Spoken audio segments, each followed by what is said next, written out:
একাদশ অধ্যায়। ধ্রুব মহারাজকে যুদ্ধ বন্ধ করতে স্বয়ংভুব মনুর উপদেশ। শ্লোক 1। मैत्रेय उवाच निशम्य गदतामेव मृषीणां धनुषि ध्रुवः सन्ददेस्त्रमुपस्पृश्य यन्नारायण निर्मितम्।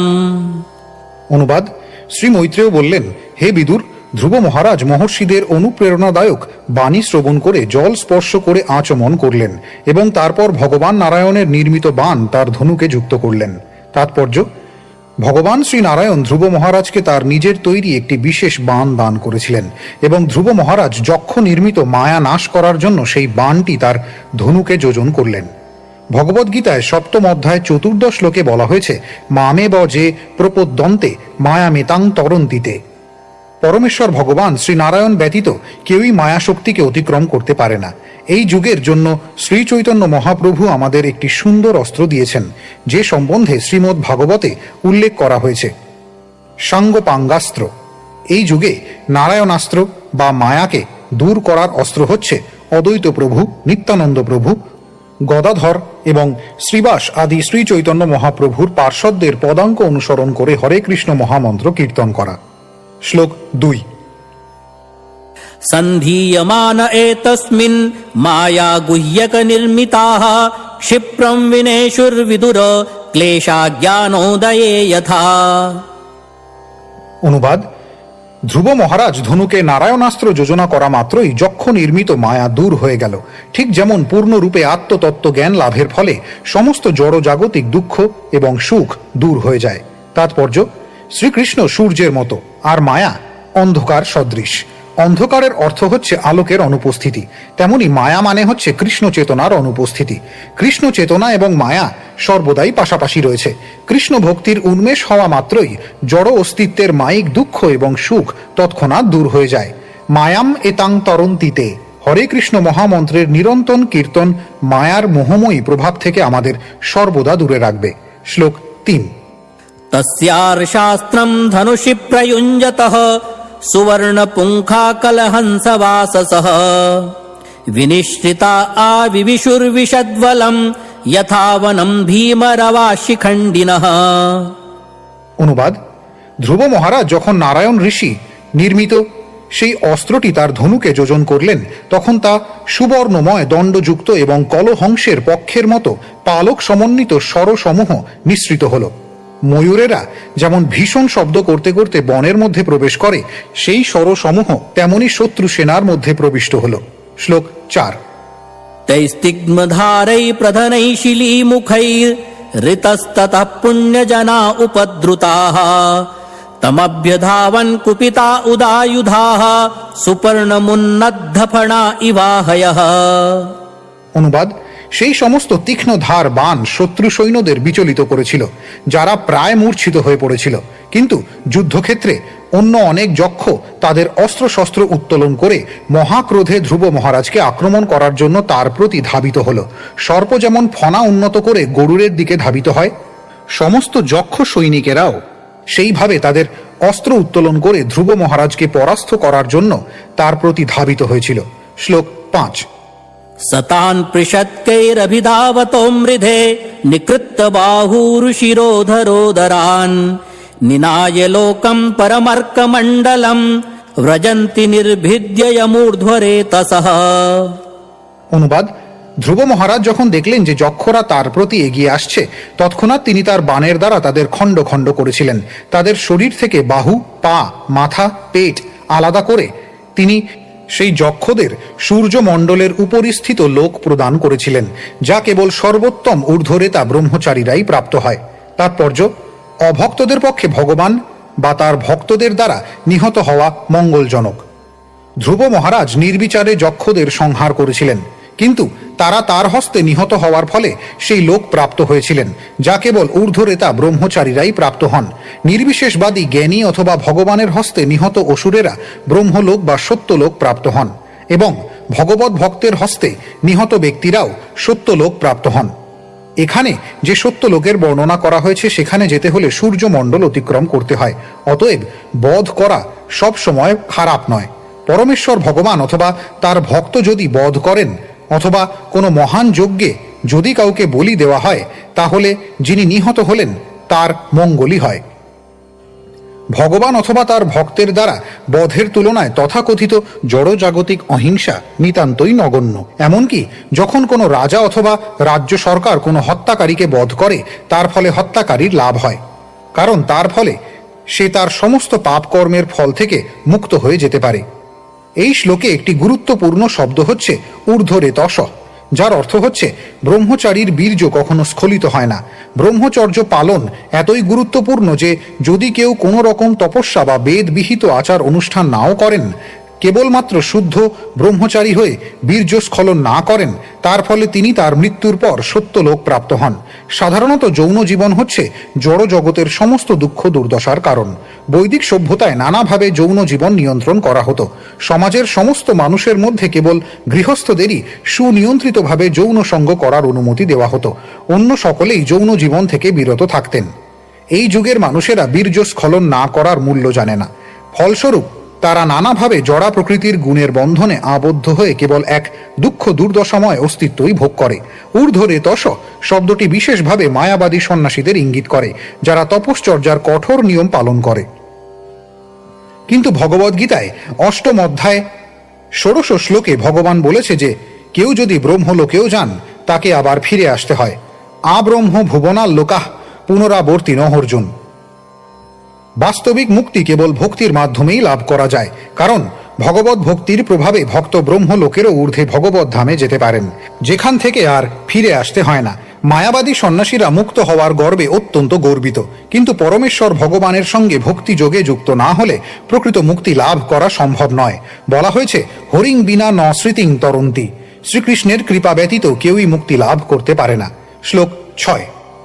तान् हन्यमानानभिवीक्ष्य गुह्यका ननागसश्चित्ररथेन भूरिशः औत्तानपादिं कृपया पितामहो मनुर्जगादोपगतः सहर्षिभिः। অনুবাদ: যখন স্বয়ংভুব মনু দেখলেন যে তার পৌত্র ধ্রুব এমন অনেক যক্ষদের বধ করছেন যারা প্রকৃতপক্ষে অপরাধী নয়, তখন তিনি অত্যন্ত কৃপাপরবশ হয়ে মহর্ষিগণ সহ ধ্রুব মহারাজের কাছে এসে তাকে সৎ উপদেশ দিয়েছিলেন। তাৎপর্য: ধ্রুব মহারাজ যক্ষদের রাজধানী অলকাপুরী আক্রমণ করেছিলেন, কারণ তাদের একজন তার ভ্রাতাকে হত্যা করেছিল। প্রকৃতপক্ষে একটি মাত্র নাগরিক তার ভ্রাতা উত্তমকে হত্যা করার অপরাধে অপরাধী ছিল, তারা সকলে নয়। কিন্তু ধ্রুব মহারাজ সেই জন্য এক কঠোর পদক্ষেপ নিয়েছিলেন। যুদ্ধ ঘোষণা করা হয়েছিল এবং প্রবল সংগ্রাম হচ্ছিল। এই রকম ঘটনা আজকালকার দিনেও ঘটে। একজন মানুষের ভুলের জন্য কখনো কখনো সমগ্র রাষ্ট্র আক্রান্ত হয়। এই প্রকার ব্যাপকভাবে আক্রমণ মানব জাতির পিতা এবং আইন প্রদাতা মনু অনুমোদন করেননি। তাই তিনি তার পৌত্র ধ্রুবকে নিরপরাধ যক্ষ নাগরিকদের হত্যা করা থেকে নিরস্ত করতে চেয়েছিলেন। শ্লোক ৭।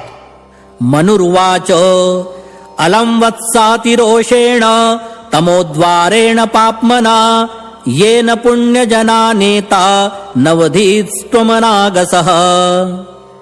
অনুবাদ: শ্রীমনু বললেন, হে বৎস, এই যুদ্ধ বন্ধ করো। অনর্থক ক্রুদ্ধ হওয়া সমীচীন নয়। তা হচ্ছে নারকীয় জীবনের পথ। প্রকৃতপক্ষে যারা অপরাধী নয় সেই সমস্ত যক্ষদের হত্যা করে এখন তুমি তোমার সীমা অতিক্রম করছো। তাৎপর্য: এই শ্লোকে অতি রোষেন শব্দটির অর্থ হচ্ছে অনাবশ্যক ক্রোধের দ্বারা। ধ্রুব মহারাজ যখন উপযুক্ত ক্রোধের সীমা লঙ্ঘন করছিলেন, তখন তার পিতামহ স্বয়ংভুব মনু পাপ কর্ম করা থেকে রক্ষা করার জন্য তৎক্ষণাৎ সেখানে এসেছিলেন।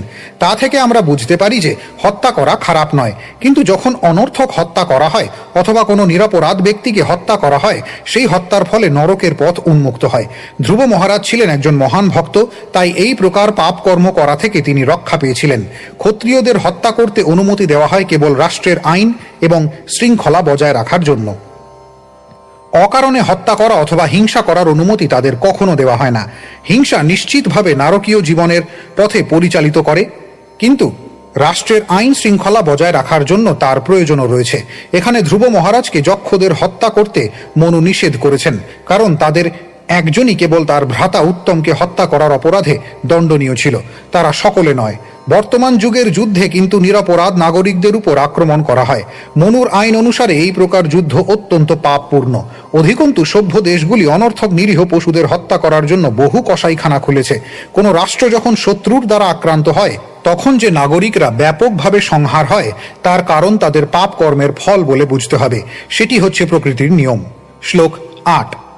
नास्मत्कुलोचितं तात कर्मैतत्सद्विगर्हितं वधो यदुपदेवाना मारब्धस्ते कृतैनसाम्। অনুবাদ: হে পুত্র, তুমি যে নির্দোষ যক্ষদের বধ করছো তা মহাজনদের দ্বারা স্বীকৃত হয়নি এবং তা আমাদের পরিবারের উপযুক্তও নয়, কারণ ধর্ম এবং অধর্মের নিয়ম সম্বন্ধে তাদের অবগত থাকার কথা। শ্লোক ৯। नन्वे कस्यापराधेन प्रसंगाद् बहवो हताः भ्रातुर्वधाभितप्तेन त्वयाङ्ग भ्रातृवत्सल। অনুবাদ: হে বৎস, তুমি যে তোমার ভ্রাতার প্রতি অত্যন্ত স্নেহশীল এবং যক্ষের হাতে তার মৃত্যুতে তুমি যে অত্যন্ত মর্মাহত হয়েছ তা বোঝা যাচ্ছে, কিন্তু বিবেচনা করে দেখো, একজন মাত্র যক্ষের অপরাধে তুমি অন্য কতজন নির্দোষ যক্ষকে বধ করেছ। শ্লোক ১০। नायं मार्गो हि साधूनां ऋषिकेशानुवर्तिनां यदात्मानं परागृह्य पशुवद्भूतवैशसम्। অনুবাদ: দেহকে কখনো আত্মা বলে মনে করা উচিত নয় এবং তার ফলে অন্যের দেহকে পশুর মতো হত্যা করা উচিত নয়। ভগবত ভক্তির পথ অনুসরণ করেন যে সমস্ত সাধু, তাদের পক্ষে এই ধরনের আচরণ বিশেষভাবে বর্জনীয়। তাৎপর্য: সাধুনাং ঋষিকেশানুবর্তিনাম শব্দগুলি অত্যন্ত তাৎপর্যপূর্ণ। সাধুকে, সাধু হচ্ছেন তিনি যিনি পরমেশ্বর ভগবান ঋষিকেশের সেবার পথ অনুসরণ করেন। নারদ পঞ্চ রাত্রে বলা হয়েছে, ঋষিকেন ঋষিকেশ সেবনং ভক্তিরুচ্যতে। ইন্দ্রিয়ের দ্বারা পরমেশ্বর ভগবানের অনুকূল সেবার পন্থাকে বলা হয় ভক্তি। তাই যিনি ইতিমধ্যে ভগবানের সেবায় যুক্ত হয়েছেন তিনি কেন নিজের ইন্দ্রিয় তৃপ্তিজনক কার্যে যুক্ত হবেন? এখানে মনু ধ্রুব মহারাজকে উপদেশ দিয়েছেন যে তিনি হচ্ছেন ভগবানের শুদ্ধ ভক্ত, তাহলে কেন তিনি অনর্থক পশুর মতো দেহাত্ম বুদ্ধিতে প্রবৃত্ত হবেন? একটি পশু মনে করে অন্য আরেকটি পশুর দেহ হচ্ছে তার খাদ্য, তাই দেহাত্ম বুদ্ধিতে প্রবৃত্ত হয়ে একটি পশু আরেকটি পশুকে আক্রমণ করে। কিন্তু মানুষের, বিশেষ করে ভগবত ভক্তের এইভাবে আচরণ করা উচিত নয়। অনর্থক পশু হত্যা করা সাধুর উচিত নয়। শ্লোক ১১। सर्वभूतात्मभावेन भूतावासं हरिं भवान् आराध्यापदुराराध्यं विष्णोस्तत्परमं पदम्। অনুবাদ: ভগবান শ্রীহরির ধাম বৈকুণ্ঠ লোক প্রাপ্ত হওয়া অত্যন্ত কঠিন, কিন্তু তুমি এতই ভাগ্যবান যে সমস্ত জীবের পরম ধাম শ্রী ভগবানের আরাধনা করার ফলে তুমি ইতিমধ্যেই সেই ধাম প্রাপ্ত হয়েছ। তাৎপর্য: আত্মা এবং পরমাত্মার দ্বারা আশ্রিত না হলে জড়দেহের অস্তিত্ব থাকতে পারে না। আত্মা পরমাত্মার উপর নির্ভরশীল, যিনি প্রতিটি পরমাণুতে বিরাজমান। অতএব যেহেতু জড় অথবা চেতন সবকিছুই সম্পূর্ণরূপে পরমেশ্বর ভগবানের উপর নির্ভরশীল, তাই ভগবানকে এখানে ভূতাবাস বলে বর্ণনা করা হয়েছে। মনু যখন ধ্রুব মহারাজকে যুদ্ধ বন্ধ করতে অনুরোধ করেন, তখন একজন ক্ষত্রিয় রূপে ধ্রুব মহারাজ তার পিতামহ মনুর সঙ্গে তর্ক করতে পারতেন, কিন্তু ক্ষত্রিয়ের কর্তব্য হচ্ছে শত্রুর সঙ্গে যুদ্ধ করা। এই যুক্তি প্রদর্শন করে তর্ক করতে পারলেও মনু তাকে জানিয়ে দিয়েছিলেন যে যেহেতু প্রতিটি জীব হচ্ছে ভগবানের নিবাস স্থল, তাই তাদের ভগবানের মন্দির বলে বিবেচনা করা উচিত এবং অনর্থক তাদের হত্যা করার অনুমতি দেওয়া হয়নি। শ্লোক ১২। सत्त्वं हरेरनुध्यातस् तत्पुंसामपि सम्मतः कथं त्ववद्यं कृतवा ननु शिक्षन् सतां व्रतम्। অনুবাদ: যেহেতু তুমি ভগবানের শুদ্ধ ভক্ত, তাই ভগবান সর্বদাই তোমার কথা চিন্তা করেন এবং তুমি তার অন্তরঙ্গ ভক্তদেরও মান্য। তোমার জীবন হচ্ছে আদর্শ আচরণের নিমিত্ত, তাই তোমাকে এই প্রকার নিন্দনীয় কার্যে লিপ্ত হতে দেখে আমি অত্যন্ত বিস্মিত হয়েছি। তাৎপর্য: ধ্রুব মহারাজ ছিলেন একজন শুদ্ধ ভক্ত এবং সর্বদাই ভগবানের চিন্তা করতে অভ্যস্ত ছিলেন। যে শুদ্ধ ভক্ত দিনের মধ্যে ২৪ ঘন্টাই ভগবানের কথা চিন্তা করেন, ভগবানও সর্বদা তার কথা চিন্তা করেন। শুদ্ধ ভক্ত যেমন ভগবানকে ছাড়া আর কোনো কিছুই জানেন না, তেমনি ভগবানও তার শুদ্ধ ভক্তকে ছাড়া আর কিছু জানেন না। স্বয়ংভুব মনু সেই কথা ধ্রুব মহারাজকে মনে করিয়ে দিয়েছিলেন। তুমি কেবল ভগবানের শুদ্ধ ভক্তই নও, ভগবানের অন্যান্য সমস্ত শুদ্ধ ভক্তরাও তোমাকে মান্য করেন। তাই তোমার সর্বদা এমনভাবে আচরণ করা উচিত যাতে তোমার আদর্শ থেকে অন্যেরা শিক্ষা লাভ করতে পারে। অতএব এটি অত্যন্ত আশ্চর্যের বিষয় যে তুমি এতগুলি নির্দোষ যক্ষকে হত্যা করেছ। শ্লোক ১৩। तितिक्षया करुणया मैत्र्या चाखिल जन्तुषु समत्वेन च सर्वात्मा भगवान् सम्प्रसीदति। অনুবাদ: ভক্ত যখন অন্যদের প্রতি তিতিক্ষা, দয়া, মৈত্রী এবং সমতা প্রদর্শন করেন, তখন ভগবান সেই ভক্তের প্রতি অত্যন্ত প্রসন্ন হন। তাৎপর্য: মধ্যম অধিকারী ভক্তের কর্তব্য হচ্ছে এই শ্লোক অনুসারে আচরণ করা। ভক্ত জীবনের তিনটি অবস্থা রয়েছে। কনিষ্ঠ স্তরে ভক্ত কেবল মন্দিরে শ্রী বিগ্রহ নিয়ে ব্যস্ত থাকেন এবং ভক্তি সহকারে শাস্ত্রবিধি অনুসারে ভগবানের অর্চনা করেন। মধ্যম স্তরের ভক্ত ভগবানের সঙ্গে তার সম্পর্ক, ভগবত ভক্তের সঙ্গে তার সম্পর্ক এবং নির্বোধ সরল ব্যক্তিদের সঙ্গেও ভগবত বিদ্বেষীদের সঙ্গে তার সম্পর্ক সম্বন্ধে সচেতন থাকেন। কখনো কখনো ঈর্ষাপরায়ণ ব্যক্তিরা ভগবত ভক্তদের প্রতি দুর্ব্যবহার করে। উপদেশ দেওয়া হয়েছে যে উন্নত স্তরের ভক্তের সহিষ্ণু হওয়া উচিত। যারা অজ্ঞান অথবা নির্বোধ, তাদের প্রতি পূর্ণ কৃপা প্রদর্শন করা উচিত। প্রচারক ভক্তের কর্তব্য হচ্ছে নির্বোধ সরল ব্যক্তিদের প্রতি কৃপা প্রদর্শন করে তাদের ভগবত ভক্তির স্তরে উন্নীত করা। প্রতিটি জীবই তার স্বরূপে ভগবানের নিত্য দাস। তাই ভগবত ভক্তের কর্তব্য হচ্ছে সকলের কৃষ্ণ ভাবনা জাগরিত করা। সেটিই হচ্ছে তার কৃপা। সতীর্থ ভক্তদের প্রতি তিনি মৈত্রী ভাব পোষণ করেন। তার কর্তব্য প্রতিটি জীবকেই পরমেশ্বর ভগবানের বিভিন্ন অংশরূপে দর্শন করা। বিভিন্ন জীব বিভিন্ন সাজ পোশাকে প্রকট হয়, কিন্তু ভগবদ গীতার নির্দেশ অনুসারে জ্ঞানবান ব্যক্তির কর্তব্য হচ্ছে সমস্ত জীবের প্রতি সমদৃষ্টি সম্পন্ন হওয়া। ভগবত ভক্তের এই প্রকার দৃষ্টিভঙ্গি ভগবানের অত্যন্ত প্রিয়। তাই বলা হয় যে সাধু ব্যক্তি সর্বদাই সহনশীল এবং দয়ালু। তিনি সকলেরই বন্ধু, কারো প্রতি তিনি বৈরী ভাবাপন্ন নন এবং তিনি শান্ত। এইগুলি হচ্ছে ভগবত ভক্তের সদ্গুণ। শ্লোক 14। সম্প্রসন্নে ভগবতী পুরুষঃ প্রাকৃতৈর্গুণৈঃ বিমুক্তো জীব নির্মুক্তো ব্রহ্ম নির্বাণমৃচ্ছতি। অনুবাদ: কেউ যখন প্রকৃতপক্ষে পরমেশ্বর ভগবানকে প্রসন্ন করেন, তিনি তার জীবদ্দশাতেই স্থূল এবং সূক্ষ্ম জড় অবস্থা থেকে মুক্ত হয়ে যান। এইভাবে জড়া প্রকৃতির সমস্ত গুণ থেকে মুক্ত হয়ে তিনি অন্তহীন চিন্ময় আনন্দ প্রাপ্ত হন। তাৎপর্য: পূর্ববর্তী শ্লোকে বিশ্লেষণ করা হয়েছে যে সমস্ত জীবের প্রতি তিতিক্ষা, করুণা, মৈত্রী এবং সমতা প্রদর্শন করা উচিত। এই প্রকার আচরণের ফলে পরমেশ্বর ভগবান প্রসন্ন হন এবং তার ফলে ভক্ত তৎক্ষণাৎ সমস্ত জড়জাগতিক বন্ধন থেকে মুক্ত হন। সেই কথা ভগবদ গীতায় ভগবানও প্রতিপন্ন করেছেন। যদি কেউ নিষ্ঠা এবং ঐকান্তিকতা সহকারে আমার সেবায় যুক্ত হয়, সে তৎক্ষণাৎ চিন্ময় স্তরে অধিষ্ঠিত হয়, যেখানে সে অন্তহীন চিন্ময় আনন্দ আস্বাদন করে। এই জড় জগতে সকলেই আনন্দময় জীবন লাভের জন্য কঠোর পরিশ্রম করছে। দুর্ভাগ্যবশত মানুষ জানে না কিভাবে সেই আনন্দ লাভ করতে হয়। নাস্তিকেরা ভগবানকে বিশ্বাস করে না এবং তারা অবশ্যই ভগবানের প্রসন্নতা বিধান করে না। এখানে স্পষ্টভাবে বলা হয়েছে যে পরমেশ্বর ভগবানের প্রসন্নতা বিধানের ফলে চিন্ময় স্তর লাভ করা যায় এবং অন্তহীন আনন্দময় জীবন উপভোগ করা যায়। জড় জগতের বন্ধন থেকে মুক্ত হওয়ার অর্থ হচ্ছে জড়া প্রকৃতির প্রভাব থেকে মুক্ত হওয়া। এই শ্লোকে সম্প্রসন্নে শব্দটির অর্থ হচ্ছে প্রসন্ন হওয়ার ফলে। মানুষের কর্তব্য হচ্ছে এমনভাবে আচরণ করা যার ফলে ভগবান প্রসন্ন হন। এমন নয় যে নিজের প্রসন্নতা বিধান করতে হবে। অবশ্য ভগবান যখন প্রসন্ন হন, তখন ভক্তও আপনা থেকেই প্রসন্ন হন। সেটি হচ্ছে ভক্তিযোগের রহস্য। ভক্তিযোগের বাইরে সকলেই নিজের তৃপ্তি সাধনের চেষ্টা করছে। কেউই ভগবানের সন্তুষ্টি বিধানের চেষ্টা করছে না। কর্মীরা স্থূলভাবে তাদের ইন্দ্রিয় তৃপ্তি সাধনের চেষ্টা করছে, আর সূক্ষ্ম স্তরে জ্ঞানীরা তাদের নিজেদের তৃপ্তি সাধনের চেষ্টা করছে। কর্মীরা ইন্দ্রিয় তৃপ্তি সাধনের মাধ্যমে সন্তুষ্ট হতে চায়, আর জ্ঞানীরা মনোধর্মী জ্ঞানের দ্বারা অথবা নিজেদের ভগবান বলে মনে করার সূক্ষ্ম কার্যকলাপের মাধ্যমে সন্তুষ্টি বিধানের চেষ্টা করছে। যোগীরাও বিভিন্ন প্রকার যোগ সিদ্ধি লাভ করতে পারবে বলে মনে করে নিজেদের সন্তুষ্টি বিধানের চেষ্টা করছে।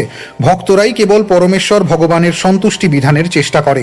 ভক্তের আত্ম উপলব্ধির পন্থা কর্মী, জ্ঞানী এবং যোগীদের থেকে সম্পূর্ণ ভিন্ন। সকলেই নিজের সন্তুষ্টি বিধানের চেষ্টা করছে, কিন্তু ভক্তরা কেবল ভগবানের সন্তুষ্টি বিধানের চেষ্টা করেন। ভগবত ভক্তির পন্থা অন্য সমস্ত পন্থা থেকে সম্পূর্ণ ভিন্ন। ভগবত ভক্ত তার সমস্ত ইন্দ্রিয়গুলিকে ভগবানের প্রেমময়ী সেবায় নিযুক্ত করে ভগবানের প্রীতি সাধনের চেষ্টা করে তৎক্ষণাৎ চিন্ময় স্তরে অধিষ্ঠিত হন এবং তিনি অন্তহীন আনন্দময় জীবন উপভোগ করেন। শ্লোক 15। ভূতৈঃ পঞ্চবিরারব্ধৈর যোষিত পুরুষ এব হি তয়োর্ব্যবায়াৎ সম্ভূতির যোষিত পুরুষয়োরিহ। অনুবাদ: পঞ্চমহাভূত থেকে জড় জগতের সৃষ্টি শুরু হয়। এই পঞ্চভূত স্ত্রী দেহ এবং পুরুষ দেহে পরিণত হয়। স্ত্রী এবং পুরুষের মিলনে এই সংসারে অন্যান্য স্ত্রী এবং পুরুষের সৃষ্টি হয়। তাৎপর্য: স্বয়ংভুব মনু যখন দেখলেন যে ধ্রুব মহারাজ বৈষ্ণব দর্শন বোঝা সত্ত্বেও তার ভাইয়ের মৃত্যুর ফলে তখনও বিমর্ষ ছিলেন, তখন তিনি তার কাছে বিশ্লেষণ করেছিলেন কিভাবে জড়া প্রকৃতির পঞ্চমহাভূতের দ্বারা এই জড়দেহের সৃষ্টি হয়। ভগবদ গীতায়ও প্রতিপন্ন হয়েছে প্রকৃতে ক্রিয়মানানি, জড়া প্রকৃতির গুণের প্রভাবে সব কিছুর সৃষ্টি হয়, পালন হয় এবং সংহার হয়। নিঃসন্দেহে এই সব কিছুর পশ্চাৎভূমিতে রয়েছে ভগবানের নির্দেশনা। সেই কথাও ভগবদ গীতায় প্রতিপন্ন হয়েছে। ময়াধ্যক্ষেন, নবম অধ্যায় ভগবান বলেছেন, আমার অধ্যক্ষতায় জড়া প্রকৃতি ক্রিয়াশীল হয়। স্বয়ংভুব মনু ধ্রুবকে বোঝাতে চেয়েছিলেন যে তার ভাইয়ের জড়দেহের মৃত্যুর জন্য প্রকৃতপক্ষে যক্ষের দোষ ছিল না, তা ছিল জড়া প্রকৃতির কার্য। পরমেশ্বর ভগবানের অনেক প্রকার শক্তি রয়েছে এবং তারা অনেক প্রকার সূক্ষ্ম এবং স্থূল রূপে কার্য করে। এই প্রবল শক্তির ফলেই এই ব্রহ্মাণ্ডের সৃষ্টি হয়, যদিও স্থূল রূপে মনে হয় যে তা মাটি, জল, আগুন, বায়ু এবং আকাশ এই পঞ্চমহাভূতের অতিরিক্ত আর কিছু নয়। তেমনি তা সে মানুষ হোক অথবা দেবতা হোক, পশু হোক অথবা পক্ষী হোক, সমস্ত জীবদেহই এই পঞ্চমহাভূতের দ্বারা সৃষ্ট এবং মৈথুনের দ্বারা তা থেকে আরও জীবদেহের সৃষ্টি হয়। সেটি হচ্ছে সৃষ্টি, স্থিতি এবং সংহারের নিয়ম। জড়া প্রকৃতির তরঙ্গের এই পন্থায় কারও বিচলিত হওয়া উচিত নয়। ধ্রুব মহারাজকে পরোক্ষভাবে উপদেশ দেওয়া হয়েছিল তার ভাইয়ের মৃত্যুতে শোকাচ্ছন্ন না হওয়ার জন্য, কারণ দেহের সঙ্গে আমাদের সম্পর্ক সম্পূর্ণভাবে ভৌতিক। প্রকৃত স্বরূপ চিন্ময় আত্মার কখনো বিনাশ হয় না অথবা কেউ তাকে হত্যা করতে পারে না। শ্লোক 16। एवं प्रवर्तते सर्गः स्थितिः संयम एव च गुणव्यतिकराद्राजन् मायया परमात्मनः। অনুবাদ: মনু বললেন, হে ধ্রুব মহারাজ, পরমেশ্বর ভগবানের মায়িক জড় শক্তির দ্বারা এবং জড়া প্রকৃতির তিনটি গুণের মিথস্ক্রিয়ার দ্বারা সৃষ্টি, স্থিতি এবং প্রলয় সংঘটিত হয়। তাৎপর্য: প্রথমে সৃষ্টি কার্য সংঘটিত হয় জড়া প্রকৃতির পঞ্চমহাভূতের দ্বারা, তারপর জড়া প্রকৃতির মিথস্ক্রিয়ার ফলে পালন হয় এবং যখন একটি শিশুর জন্ম হয় তার পিতামাতা তৎক্ষণাৎ তার পালনের ব্যবস্থা করে। সন্তানের লালন পালনের এই প্রবৃত্তি কেবল মানব সমাজেই নয়, পশু সমাজেও রয়েছে। এমনকি বাঘ পর্যন্ত তার শাবকদের লালন পালন করে, যদিও তাদের স্বাভাবিক প্রবণতা হচ্ছে অন্য পশুর মাংস আহার করা। জড়া প্রকৃতির গুণের মিথস্ক্রিয়ার ফলে সৃষ্টি, পালন এবং সংহার অপরিহার্য রূপে সংগঠিত হয়, কিন্তু তা সত্ত্বেও আমাদের জানা উচিত যে এই সব কিছুই সংগঠিত হয় ভগবানের অধ্যক্ষতায়। সৃষ্টি রজগুণের কার্য, পালন সত্যগুণের এবং সংহার তমগুণের। আমরা দেখতে পাই যে যারা সত্যগুণে অবস্থিত তারা রজ অথবা তমগুণের দ্বারা প্রভাবিত ব্যক্তিদের থেকে অধিক কাল জীবিত থাকেন। অর্থাৎ কেউ যখন সত্যগুণের স্তরে উন্নীত হন তখন তিনি উচ্চতর লোকে উন্নীত হন, যেখানে আয়ু অত্যন্ত দীর্ঘ। ঊর্ধ্বং গচ্ছন্তি সত্যস্থা। সত্যগুণে অধিষ্ঠিত মহান ঋষি এবং সন্ন্যাসীগণ উচ্চতর লোকে উন্নীত হন। আর যারা জড়া প্রকৃতির গুণের অতীত তারা শুদ্ধ সত্ত্বে অবস্থিত, তারা চিৎ জগতে নিত্য জীবন লাভ করেন। শ্লোক 17। निमित्तमात्रं तत्रासीन् निर्गुणः पुरुषर्षभः व्यक्ताव्यक्तमिदं विश्वं यत्र भ्रमति लोहवत्। অনুবাদ: হে ধ্রুব, পরমেশ্বর ভগবান জড়া প্রকৃতির গুণের দ্বারা কলুষিত হন না। তিনি হচ্ছেন এই জড় জগতের সৃষ্টির নিমিত্ত কারণ। তিনি যখন প্রেরণা দেন তখন অন্য অনেক কারণ এবং কার্য উৎপন্ন হয় এবং তার ফলে সমগ্র ব্রহ্মাণ্ড পরিচালিত হয়, ঠিক যেমন চুম্বকের আকর্ষণে লৌহ চালিত হয়। তাৎপর্য: ভগবানের বহিরঙ্গা শক্তি কিভাবে এই জড়জগতে কার্যশীল হয় তা এই শ্লোকে বিশ্লেষণ করা হয়েছে। পরমেশ্বর ভগবানের শক্তিতেই সব কিছু হচ্ছে। পরমেশ্বর ভগবানকে সৃষ্টির আদি কারণ বলে স্বীকার করে না যে সমস্ত নাস্তিক দার্শনিক, তারা মনে করে যে বিভিন্ন জড় উপাদানের ক্রিয়া প্রতিক্রিয়ার ফলে এই জড় জগৎ পরিচালিত হচ্ছে। জড় উপাদানের প্রতিক্রিয়ার একটি সরল দৃষ্টান্ত হচ্ছে ক্ষারের সঙ্গে অম্লের মিশ্রণের ফলে বুদবুদের সৃষ্টি হয়, কিন্তু রাসায়নিক পদার্থের প্রতিক্রিয়ার ফলে জীবনের উৎপত্তি হয় না। বিভিন্ন ইচ্ছা এবং বিভিন্ন ক্রিয়া সমন্বিত 84 লক্ষ বিভিন্ন যোনি রয়েছে। ভৌতিক শক্তি যে কিভাবে কার্য করে তা কেবল রাসায়নিক প্রতিক্রিয়ার ভিত্তিতে বিশ্লেষণ করা যায় না। এই সম্পর্কে একটি উপযুক্ত দৃষ্টান্ত হচ্ছে কুমোর এবং তার চাকি। কুমোরের চাকি ঘোরে এবং তা থেকে বিভিন্ন রকমের মাটির পাত্র বেরিয়ে আসে। সেই মাটির পাত্রের বিভিন্ন কারণ রয়েছে, কিন্তু তার মূল কারণ হচ্ছে কুমোর, যে সেই চাকিটিতে শক্তি প্রয়োগ করে। তার অধ্যক্ষতায় সেই শক্তি কার্য করে। ভগবদ্গীতায় সেই ধারণাটি বিশ্লেষণ করা হয়েছে। সমস্ত জড় ক্রিয়া এবং প্রতিক্রিয়ার পিছনে রয়েছেন পরমেশ্বর ভগবান শ্রীকৃষ্ণ। শ্রীকৃষ্ণ বলেছেন যে সব কিছু নির্ভর করে তার শক্তির উপর, তবুও তিনি সর্বত্র নেই। বিশেষ অবস্থায় জড় শক্তির ক্রিয়া এবং প্রতিক্রিয়ার ফলে পাত্র উৎপাদন হয়, কিন্তু কুমোর সেই পাত্রটি নন। তেমনি জড় জগৎ ভগবান সৃষ্টি করেছেন, কিন্তু তিনি তা থেকে পৃথক। বেদে বলা হয়েছে যে তিনি কেবল দৃষ্টিপাত করেন এবং তার ফলে জড়া প্রকৃতি ক্ষোভিতা হন। ভগবদ গীতায়ও বলা হয়েছে যে ভগবান তার বিভিন্ন অংশ জীবেদের দ্বারা জড় জগৎরূপী যোনিতে গর্ভ সঞ্চার করেন এবং তার ফলে বিভিন্ন রূপের এবং কার্যকলাপের তৎক্ষণাৎ সূত্রপাত হয়। জীবের বিভিন্ন বাসনা এবং বিভিন্ন কর্মের ফলে বিভিন্ন যোনিতে ভিন্ন ভিন্ন শরীর উৎপন্ন হয়। ডারউইনের সিদ্ধান্তে চিন্ময় আত্মারূপে জীবকে স্বীকার করা হয়নি এবং তাই বিবর্তন সম্বন্ধে তার বিশ্লেষণ অপূর্ণ। তিনটি গুণের ক্রিয়া এবং প্রতিক্রিয়ার ফলে বিভিন্ন প্রকার ঘটনা ঘটে, কিন্তু আদি স্রষ্টা অথবা কারণ হচ্ছেন পরমেশ্বর ভগবান। এখানে যাকে নিমিত্ত মাত্রম বা নিমিত্ত কারণ বলে বর্ণনা করা হয়েছে, তিনি কেবল তার শক্তির দ্বারা সেই চক্রকে ঘোরান। মায়াবাদীদের মতে পরম ব্রহ্ম বহুরূপে নিজেকে রূপান্তরিত করেছেন, কিন্তু তা সত্য নয়। যদিও তিনি হচ্ছেন সর্বকারণের পরম কারণ, তবুও তিনি সর্বদাই জড় গুণের ক্রিয়া এবং প্রতিক্রিয়ার অতীত। এবং তাই ব্রহ্ম সংহিতায় 5ম অধ্যায় 1ম শ্লোকে ব্রহ্মা বলেছেন, ईश्वर परम कृष्ण सच्चिदानंद विग्रह अनादिरादिर्गोविंद सर्व कारण कारणम। বহু কারণ এবং কার্য রয়েছে, কিন্তু আদি কারণ হচ্ছেন শ্রীকৃষ্ণ। শ্লোক 18। सखल्विदं भगवान् कालशक्त्या गुणप्रवाहेण विभक्तवीर्यः करोत्यकर्तैव निहन्त्य हन्ता चेष्टा विभूम्नः खलु दुर्विभाव्या। অনুবাদ: পরমেশ্বর ভগবান তার অচিন্তনীয় কাল রূপ পরম শক্তির দ্বারা প্রকৃতির 3 গুণের মিথস্ক্রিয়ার কারণ হন এবং তার ফলে বিভিন্ন প্রকার শক্তি প্রকট হয়। মনে হয় যেন তিনি কার্য করছেন, কিন্তু তিনি কর্তা নন। তিনি হত্যা করছেন, কিন্তু তিনি হন্তা নন। এইভাবে বোঝা যায় যে তার অচিন্ত শক্তির দ্বারাই কেবল সব কিছু ঘটছে। তাৎপর্য: দুর্বিভাব্যা শব্দটির অর্থ হচ্ছে আমাদের ক্ষুদ্র মস্তিষ্কের পক্ষে অচিন্তনীয়, এবং বিভক্তি বীর্য মানে হচ্ছে বিভিন্ন শক্তিতে বিভক্ত। জড় জগতে সৃজনী শক্তির প্রকাশের এটি হচ্ছে যথার্থ বিশ্লেষণ। একটি উদাহরণের মাধ্যমে ভগবানের কৃপা ভালোভাবে হৃদয়ঙ্গম করা যায়। রাষ্ট্র সরকার সর্বদা দয়ালু হওয়ার কথা, কিন্তু কখনো কখনো আইন শৃঙ্খলা বজায় রাখার জন্য পুলিশ বাহিনীকে নিয়োগ করতে হয় এবং বিদ্রোহী নাগরিকদের এইভাবে দণ্ড দেওয়া হয়। তেমনি পরমেশ্বর ভগবান সর্বদাই কৃপাময় এবং দিব্য গুণাবলী সমন্বিত, কিন্তু কোনো কোনো জীবাত্মা শ্রীকৃষ্ণের সঙ্গে তাদের সম্পর্কের কথা ভুলে গিয়ে জড়া প্রকৃতির উপর প্রভুত্ব করার চেষ্টা করছে।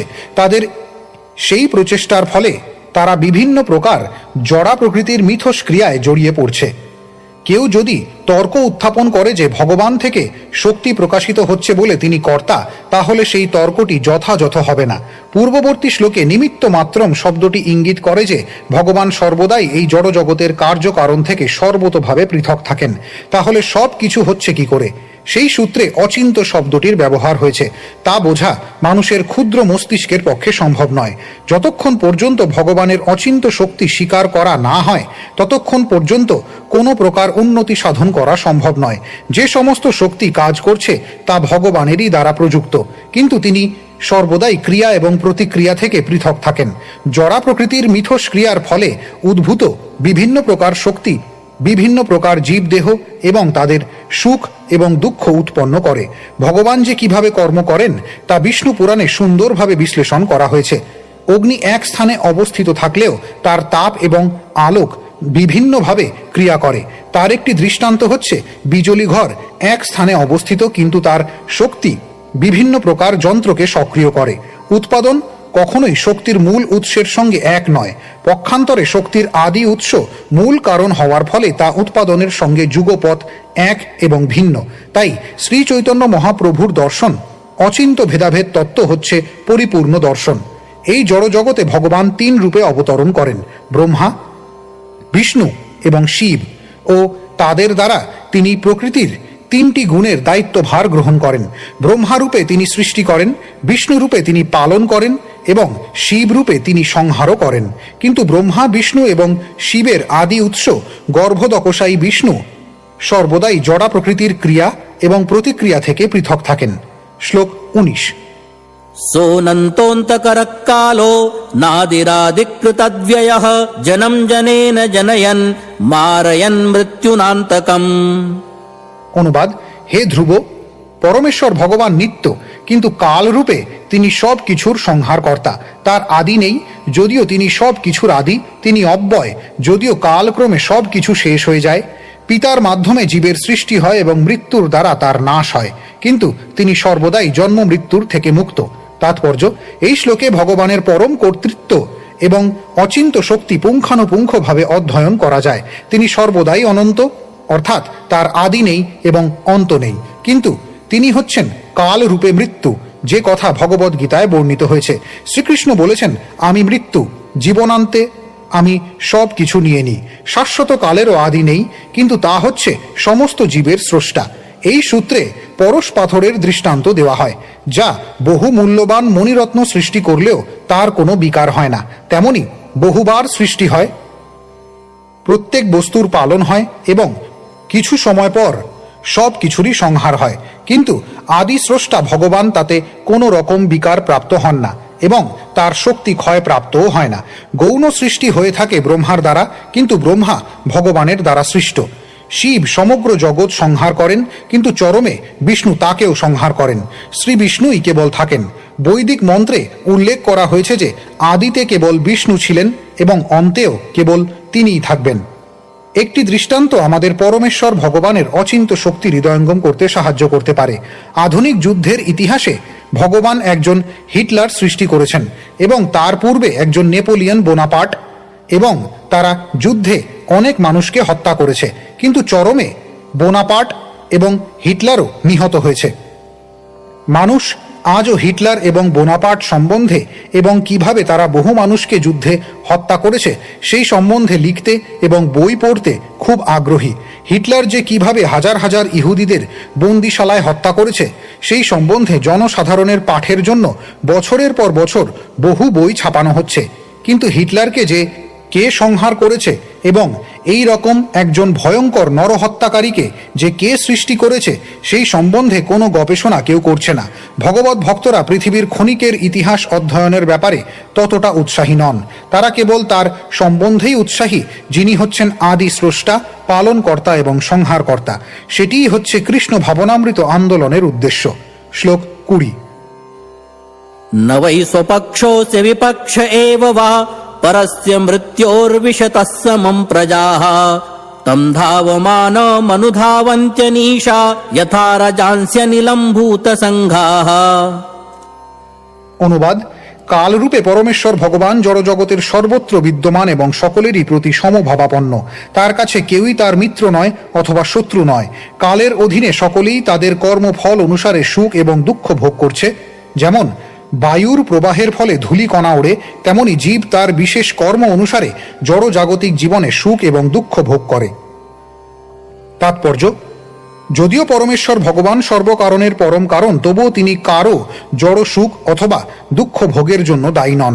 ভগবান এই প্রকার পক্ষপাতিত্ব করেন না। বুদ্ধিহীন মানুষেরা ভগবানের বিরুদ্ধে অভিযোগ করে বলে যে তারই জন্য কেউ এই জড় জগতে সুখ ভোগ করছে এবং অন্যরা দুঃখ ভোগ করছে, কিন্তু এই শ্লোকে বিশেষভাবে বলা হয়েছে যে ভগবান কারও পক্ষপাতিত্ব করেন না। কিন্তু জীবেরাও আবার স্বতন্ত্র নয়। জীব যখনই ঘোষণা করে যে সে পরমেশ্বর ভগবানের নিয়ন্ত্রণাধীন নয়, তৎক্ষণাৎ তাকে এই জড় জগতে প্রেরণ করা হয়, যতদূর সম্ভব স্বাধীনভাবে তার ভাগ্য পরীক্ষা করার চেষ্টা করার জন্য। এই প্রকার বিপথগামী জীবেদের জন্য সৃষ্ট এই জড় জগতে তারা তাদের নিজেদের কর্ম সৃষ্টি করে এবং কালের সাহায্যে তাদের সৌভাগ্য অথবা দুর্ভাগ্য সৃষ্টি করে। সকলেরই সৃষ্টি হয়েছে, সকলেরই পালন হচ্ছে এবং চরমে সকলেরই সংহার হবে। এই তিনটি বিষয়ে ভগবান সকলেরই প্রতি সমভাবাপন্ন। জীব তার নিজের কর্ম অনুসারে সুখ এবং দুঃখ ভোগ করে। জীবের উচ্চ নীচ পদ, তাদের সুখ এবং দুঃখ সবই তার কর্ম অনুসারে হয়। এই সম্পর্কে অনিশা শব্দটি অত্যন্ত উপযুক্ত, যার অর্থ হচ্ছে তাদের নিজেদের কর্মের উপর নির্ভরশীল। এখানে দৃষ্টান্ত দেওয়া হয়েছে যে সরকার প্রতিটি নাগরিককে রাষ্ট্রীয় সুযোগ সুবিধা এবং তত্ত্বাবধান প্রদান করেন, কিন্তু মানুষ তার নিজের ইচ্ছা অনুসারে বিভিন্ন স্তরের চেতনায় থাকার পরিস্থিতি সৃষ্টি করে। এই শ্লোকে দৃষ্টান্ত দেওয়া হয়েছে যে যখন বায়ু প্রবাহিত হয় তখন ধূলিকণা তাতে ভাসে, ক্রমশ বিদ্যুৎ চমকায় এবং তারপর মুষলধারায় বৃষ্টি নামে এবং তার ফলে বর্ষা ঋতু অরণ্যে বিভিন্ন প্রকার পরিস্থিতি সৃষ্টি করে। ভগবান অত্যন্ত কৃপাময়, তিনি সকলকেই সমান সুযোগ দেন, কিন্তু জীব তার নিজের কর্ম অনুসারে এই জগতে সুখ অথবা দুঃখ ভোগ করে। শ্লোক 21। आयुषोपचयं जन्तोस् तथैवोपचयं विभुः उभाभ्यां रहितः स्वस्थो दुःस्थस्य विदधात्यसौ। অনুবাদ: পরমেশ্বর ভগবান শ্রী বিষ্ণু সর্বশক্তিমান এবং তিনি জীবকে তার কর্মফল প্রদান করেন। এইভাবে যদিও কোনো জীবের আয়ু অত্যন্ত অল্প এবং অন্য কোনো জীবের আয়ু অত্যন্ত দীর্ঘ, তবুও তিনি সর্বদাই চিন্ময় স্থিতিতে অবস্থিত এবং তার নিজের আয়ুর হ্রাস অথবা বৃদ্ধির কোনো প্রশ্নই ওঠে না। তাৎপর্য: একটি মশা এবং ব্রহ্মা উভয়ই এই জড় জগতের জীব। তারা উভয়ই চিৎ স্ফুলিঙ্গ এবং পরমেশ্বর ভগবানের বিভিন্ন অংশ। একটি মশার অতি অল্প আয়ু এবং ব্রহ্মার অতি দীর্ঘ আয়ু ভগবানই তাদের প্রদান করেছেন তাদের কর্মের ফল অনুসারে। কিন্তু ব্রহ্ম সংহিতায় বলা হয়েছে কর্মাণি নির্দহতি। ভগবান তার ভক্তের কর্মফল ক্ষয় করেন অথবা সম্পূর্ণরূপে বিনষ্ট করেন। সেই একই তত্ত্ব ভগবদ্ গীতায়ও ব্যাখ্যা করা হয়েছে, যজ্ঞার্থাৎ কর্মণ হন্যত্র। কেবল পরমেশ্বর ভগবানের সন্তুষ্টি বিধানের জন্যই কর্মের অনুষ্ঠান করা উচিত, তা না হলে তা কর্মবন্ধনের কারণ হয়। কর্মের নিয়মে জীব কালের বশবর্তী হয়ে ব্রহ্মাণ্ডে ভ্রমণ করে, কখনো সে একটি মশা হয় এবং কখনো ব্রহ্মা হয়। একজন সুস্থ মস্তিষ্ক সম্পন্ন মানুষের কাছে এটি একটি লাভজনক ব্যাপার নয়। ভগবদ্ গীতায় 9ম অধ্যায় 25তম শ্লোকে জীবেদের সতর্কবাণী দেওয়া হয়েছে, জানতি দেবব্রতা দেবান। যারা দেবতাদের পূজায় আসক্ত তারা দেবতাদের লোকে যাবে, আর যারা পিতৃদের পূজায় আসক্ত তারা পিতৃলোকে যাবে। যারা জড়জাগতিক কার্যকলাপে অনুরক্ত তারা জড় জগতেই থাকবে, কিন্তু যারা ভগবানের সেবায় যুক্ত তারা ভগবানের ধামে যাবেন, যেখানে জন্ম মৃত্যু নেই অথবা কর্মফলের অধীন বিভিন্ন প্রকার জীবন নেই। জীবের পক্ষে সর্বশ্রেষ্ঠ পন্থা হচ্ছে ভগবত ভক্তিতে যুক্ত হয়ে ভগবত ধামে ফিরে যাওয়া। শ্রীল ভক্তি বিনোদ ঠাকুর উপদেশ দিয়েছেন, মিছে মায়ার বসে যাচ্ছ ভেসে খাচ্ছ হাবুডুবু ভাই, জীব কৃষ্ণ দাস এই বিশ্বাস করলে তো আর দুঃখ নাই। শ্লোক 22। केचित् कर्म वदन्त्येनं स्वभावमपरे नृप एके कालं परे दैवं पुंसः काममुतापरे। অনুবাদ: কেউ কেউ বিভিন্ন প্রকার জীবনের মধ্যে পার্থক্য এবং তাদের সুখ দুঃখকে কর্মের ফল বলে। অন্য কেউ বলে যে তার কারণ হচ্ছে স্বভাব, আবার অনেকে বলে কাল। কেউ কেউ বলে ভাগ্য এবং আবার কেউ বলে যে তার কারণ হচ্ছে কাম। তাৎপর্য: বিভিন্ন ধরনের দার্শনিক রয়েছে, মীমাংসক, চার্বাক, জ্যোতির্বিদ, কামুকতাবাদী ইত্যাদি। এরা সকলেই মনোধর্মী। প্রকৃত সিদ্ধান্ত হচ্ছে যে আমাদের কর্মই এই জগতে বিভিন্ন প্রকার জীবনে বেঁধে রাখে। এই সমস্ত বিভিন্ন প্রকার জীবনের উদ্ভব কিভাবে হয়েছে তা বেদে বিশ্লেষণ করা হয়েছে। বেদে বলা হয়েছে কামহ কর্ষিত।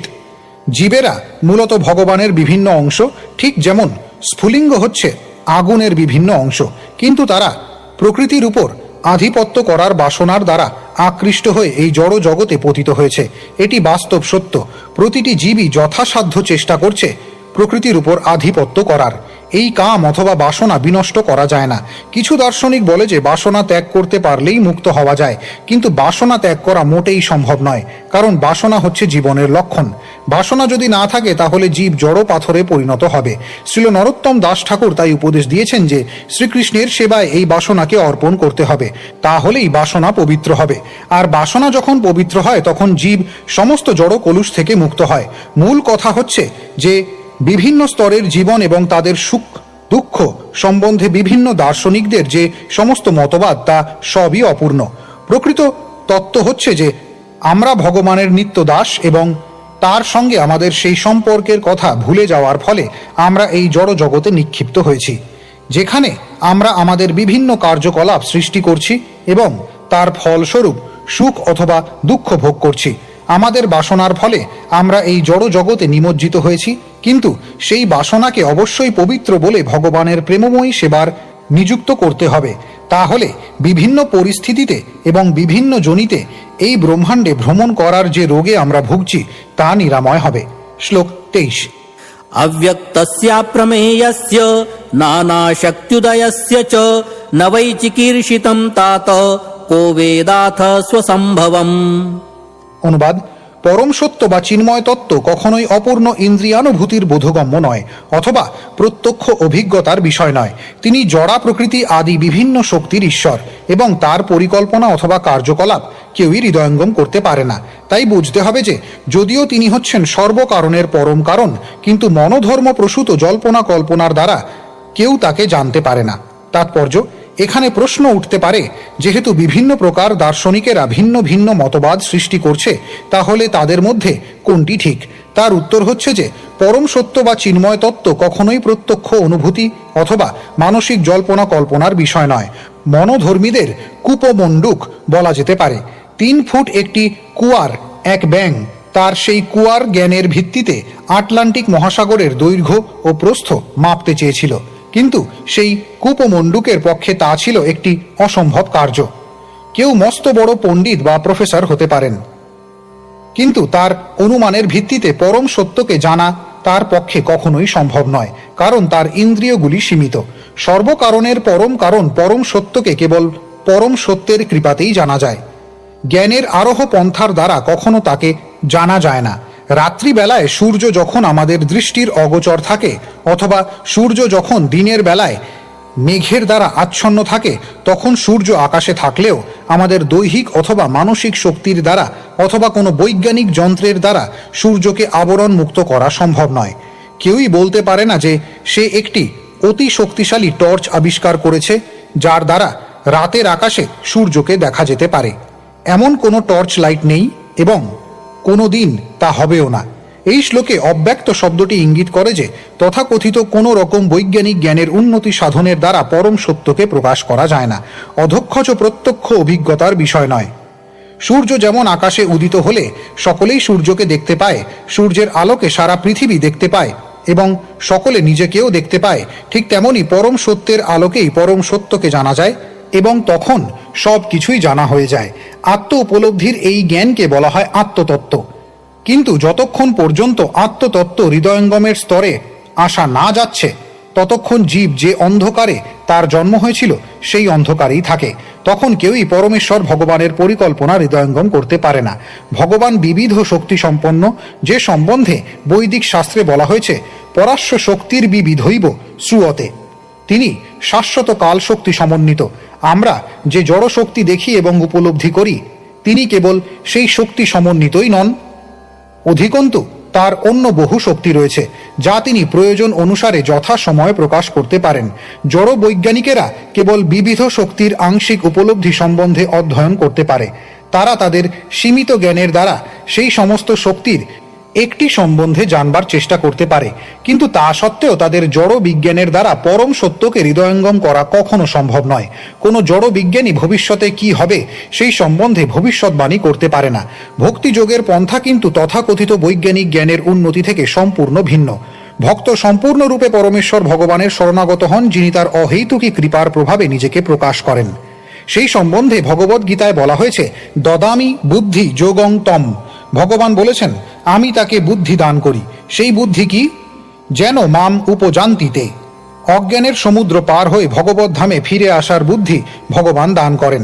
অতএব মূল কথাটি হচ্ছে যে দার্শনিক জল্পনা কল্পনার দ্বারা সর্বকারণের পরম কারণ পরম সত্য বা পরম ব্রহ্মকে কখনোই জানা যায় না, কিন্তু তিনি তার ভক্তের কাছে নিজেকে প্রকাশ করেন, কারণ তার ভক্ত সম্পূর্ণরূপে তার শ্রী পাদপদ্মে শরণাগত।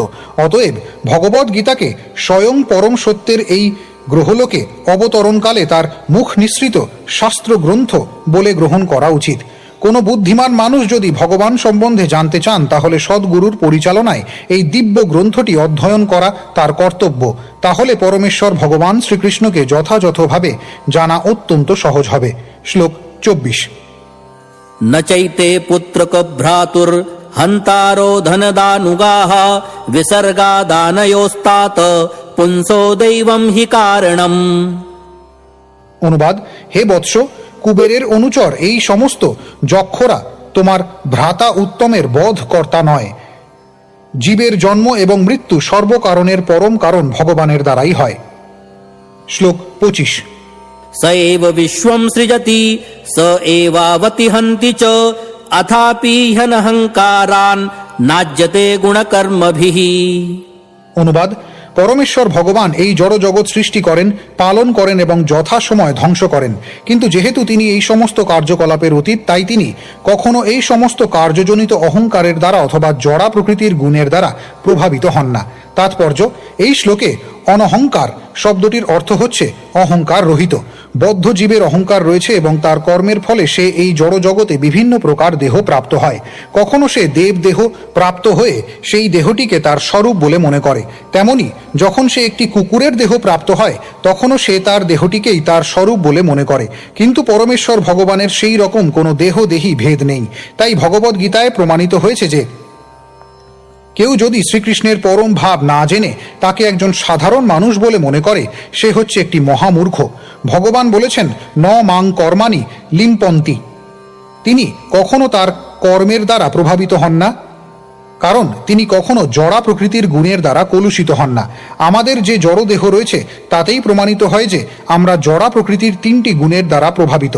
অর্জুনকে ভগবান বলেছেন, পূর্বে তোমার এবং আমার বহুবার জন্ম হয়েছে, সেই সম্বন্ধে আমার সব মনে আছে, কিন্তু তোমার নেই। সেটি হচ্ছে বদ্ধ জীব এবং পরমাত্মার মধ্যে পার্থক্য। পরমেশ্বর ভগবান পরমাত্মার কোনো জড়দেহ নেই এবং যেহেতু তার জড়দেহ নেই, তাই তার কোনো কর্মের দ্বারাই তিনি প্রভাবিত হন না। মায়াবাদীরা মনে করে যে শ্রীকৃষ্ণের দেহ জড়া প্রকৃতির সত্যগুণের প্রভাব থেকে সৃষ্ট এবং তারা কৃষ্ণের দেহ থেকে কৃষ্ণের আত্মাকে পৃথক বলে মনে করে। কিন্তু প্রকৃতপক্ষে বদ্ধ জীবের শরীর যদি সত্যগুণাত্মকও হয় তবুও তা জড়। কিন্তু শ্রীকৃষ্ণের শরীর কখনোই জড় নয়, তা চিন্ময়। শ্রীকৃষ্ণের কোনো অহংকার নেই, কারণ তিনি কখনো অনিত্য জড় দেহকে তার স্বরূপ বলে মনে করেন না। তার দেহ সর্বদাই নিত্য শাশ্বত। তিনি তার চিন্ময় স্বরূপে এই জগতে অবতরণ করেন।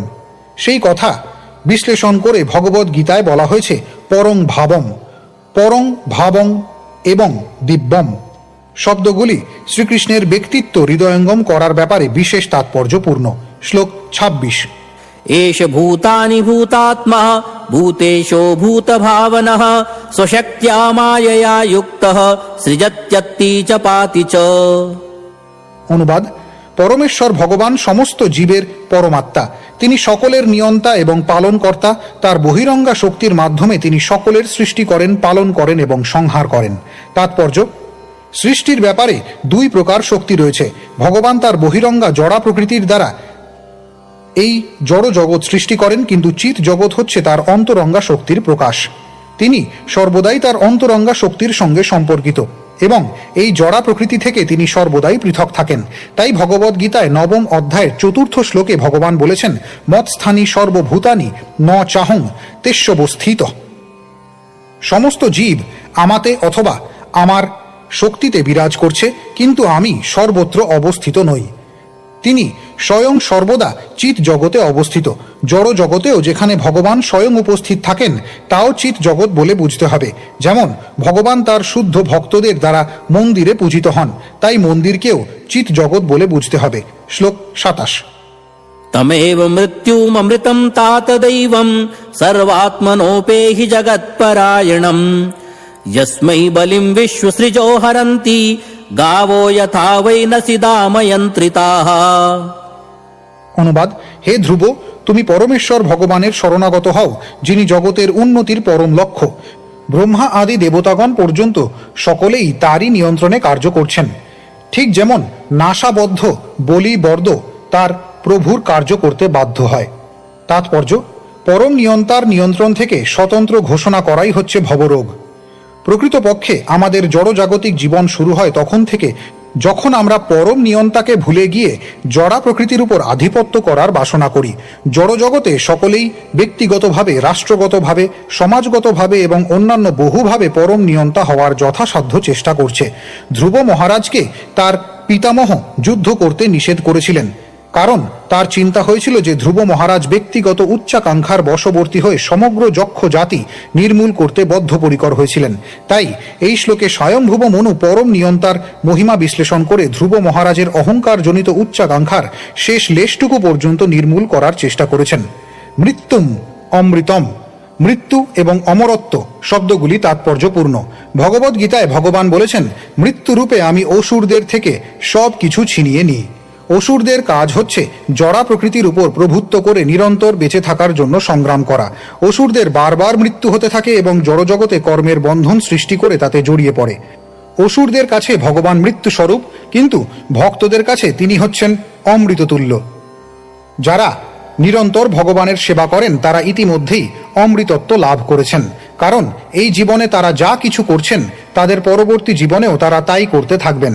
তাদের চিন্ময় দেহ লাভের জন্য কেবল জড় দেহটির পরিবর্তন হবে। অসুরদের মতো তাদের জড় দেহের পরিবর্তন করতে হয় না। তাই ভগবান একধারে মৃত্যু এবং অমরত্ব। অসুরদের কাছে তিনি মৃত্যু, কিন্তু ভক্তদের কাছে তিনি অমরত্ব। তিনি সকলেরই চরম লক্ষ্য, কারণ তিনিই হচ্ছেন সর্বকারণের পরম কারণ। ধ্রুব মহারাজকে উপদেশ দেওয়া হয়েছিল কোনো রকম ব্যক্তিগত উচ্চাকাঙ্ক্ষা পোষণ না করে সর্বতোভাবে তার শরণাগত হওয়ার। কেউ তর্ক উত্থাপন করতে পারে, তাহলে দেবতাদের পূজা করা হয় কেন? এখানে তার উত্তর দেওয়া হয়েছে যে দেবতাদের পূজা করে অল্প বুদ্ধি সম্পন্ন মানুষেরা। তাছাড়া দেবতারা যজ্ঞের নৈবেদ্য স্বীকার করেন পরমেশ্বর ভগবানের চরম সন্তুষ্টি বিধানের জন্যই। শ্লোক 28। यः पञ्चवर्षो जननीं त्वं विहाय मातुः सपत्न्या वचसा भिन्नमर्मा वनं गतस्तपसा प्रत्यगच्छम् आरध्य लेभे मूर्ध्नि पदं त्रिलोक्याः। অনুবাদ: হে ধ্রুব, মাত্র 5 বছর বয়সে তোমার মাতার সতীনের বাণীতে অত্যন্ত মর্মাহত হয়ে তোমার মায়ের আশ্রয় ত্যাগ করে ভগবানকে পাওয়ার উদ্দেশ্যে তুমি যোগ পদ্ধতিতে অনুশীলন করার জন্য বনে গিয়েছিলে। তার ফলে তুমি ইতিমধ্যেই ত্রিভুবনের সর্বোচ্চ পদ প্রাপ্ত হয়েছ।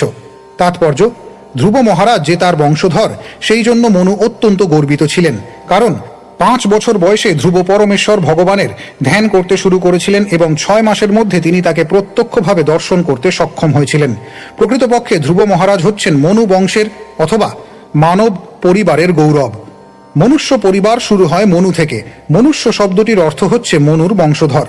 ধ্রুব মহারাজ কেবল স্বয়ম্ভুব মনুর পরিবারেরই গৌরব ছিলেন না, তিনি সমগ্র মানব সমাজের গৌরব।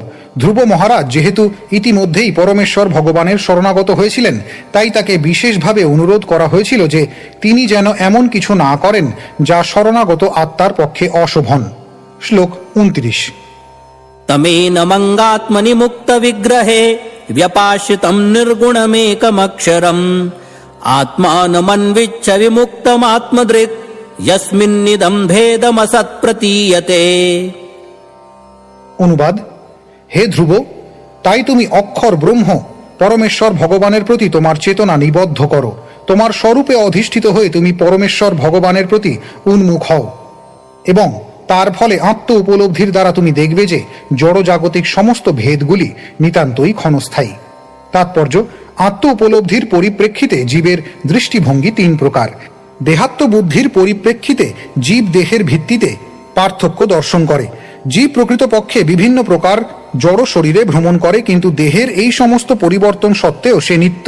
তাই জীবকে যখন দেহাত্ম বুদ্ধির পরিপ্রেক্ষিতে দর্শন করা হয়, তখন একের সঙ্গে অপরের পার্থক্য রয়েছে বলে মনে হয়। মনু চেয়েছিলেন ধ্রুব মহারাজের দৃষ্টিভঙ্গির পরিবর্তন সাধন করতে, যিনি যক্ষদের তার থেকে ভিন্ন রূপে অথবা শত্রু রূপে দর্শন করছিলেন। বাস্তবিক পক্ষে কেউই কারো শত্রু নয় অথবা বন্ধু নয়। কর্মের নিয়ম অনুসারে প্রত্যেকেই বিভিন্ন প্রকার শরীর ধারণ করছে, কিন্তু কেউ যখন তার চিন্ময় স্বরূপে অধিষ্ঠিত হন, তখন তিনি আর কর্মের সেই নিয়মজনিত ভেদ দর্শন করেন না। পক্ষান্তরে ভগবদ্গীতায় 8 অধ্যায় 54তম শ্লোকে বলা হয়েছে, ब्रह्मभूत प्रसन्नात्मा न शोचति न काङ्क्षति समः सर्वेषु भूतेषु मद्भक्तिं लभते पराम्। ভগবত ভক্ত যিনি ইতিমধ্যেই মুক্ত হয়ে গেছেন, তিনি কখনো বাহ্য শরীরের ভিত্তিতে ভেদ দর্শন করেন না। তিনি সমস্ত জীবকেই আত্মা রূপে ভগবানের নিত্য দাস রূপে দর্শন করেন। মনু ধ্রুব মহারাজকে উপদেশ দিয়েছিলেন সেই দৃষ্টির মাধ্যমে সব কিছু দর্শন করতে। তিনি তাকে বিশেষভাবে উপদেশ দিয়েছিলেন কারণ তিনি ছিলেন ভগবানের একজন মহান ভক্ত এবং তার পক্ষে সাধারণ মানুষের মতো দৃষ্টি নিয়ে অন্য জীবেদের দর্শন করা উচিত ছিল না। পরোক্ষভাবে মনু ধ্রুব মহারাজকে দেখিয়েছিলেন যে জড় আসক্তির ফলে ধ্রুব মহারাজ তার ভাইকে তার আত্মীয় এবং যক্ষদের তার শত্রু বলে মনে করেছিলেন। মানুষ যখন ভগবানের নিত্য দাস রূপে তার স্বরূপে অধিষ্ঠিত হন, তখন এই প্রকার ভেদ দর্শন দূর হয়ে যায়। শ্লোক 30। त्वं प्रत्यगात्मनि तदा भगवत्यनन्त आनन्दमात्र उपपन्नसमस्तशक्तौ भक्तिं विधाय परमां शनकैरविद्या ग्रन्थिं विभेत्स्यति ममाहमिति प्ररूढम्। অনুবাদ: এইভাবে তোমার স্বাভাবিক স্থিতি প্রাপ্ত হয়ে এবং সমস্ত আনন্দের উৎস ও পরমাত্মা রূপে সমস্ত জীবের হৃদয় বিরাজমান পরমেশ্বর ভগবানের সেবা করার দ্বারা তুমি অচিরেই আমি এবং আমার এই মোহ থেকে মুক্ত হবে। তাৎপর্য: ধ্রুব মহারাজ ছিলেন মুক্ত পুরুষ, কারণ 5 বছর বয়সে তিনি পরমেশ্বর ভগবানকে দর্শন করেছিলেন। কিন্তু মুক্ত হওয়া সত্ত্বেও দেহাত্ম বুদ্ধির দ্বারা প্রভাবিত হয়ে তিনি নিজেকে উত্তমের ভ্রাতা বলে মনে করার ফলে সাময়িকভাবে মায়াচ্ছন্ন হয়েছিলেন। সমগ্র জড়জগৎ আমি এবং আমার এই মনোভাবের ভিত্তিতে কার্য করছে। সেটিই হচ্ছে জড়জগতের প্রতি আকর্ষণের মূল কারণ। কেউ যদি মায়িক ধারণার ভিত্তি আমি এবং আমার এই ধারণার দ্বারা আকৃষ্ট হয়, তাহলে তাকে বিভিন্ন প্রকার উচ্চ অথবা ঘৃণিত অবস্থায় এই জড় জগতে থাকতে হবে। ভগবান শ্রীকৃষ্ণের কৃপায় ধ্রুব মহারাজকে ঋষিগণ এবং মনু মনে করিয়ে দিয়েছিলেন যে তিনি যেন আমি এবং আমার এই জড় ধারণা পোষণ না করেন। কেবল ভগবত ভক্তির দ্বারাই অনায়াসে এই মায়া দূর করা যায়। শ্লোক 31। संयच्छ रोषं भद्रं ते प्रतीपं श्रेयसां परं श्रूतेन भूयसा राजन् नगदेन यथामयम्। অনুবাদ: হে রাজন, আমি তোমাকে যা বলেছি সেই সম্বন্ধে একটু বিচার করো। তার আগের ঔষধের মতো কাজ করবে। তোমার ক্রোধ সংবরণ করো, কারণ পারমার্থিক উপলব্ধির পথে ক্রোধ হচ্ছে সবচাইতে বড় শত্রু। আমি তোমার সর্বাঙ্গীন মঙ্গল কামনা করি, তুমি আমার উপদেশ পালন করো।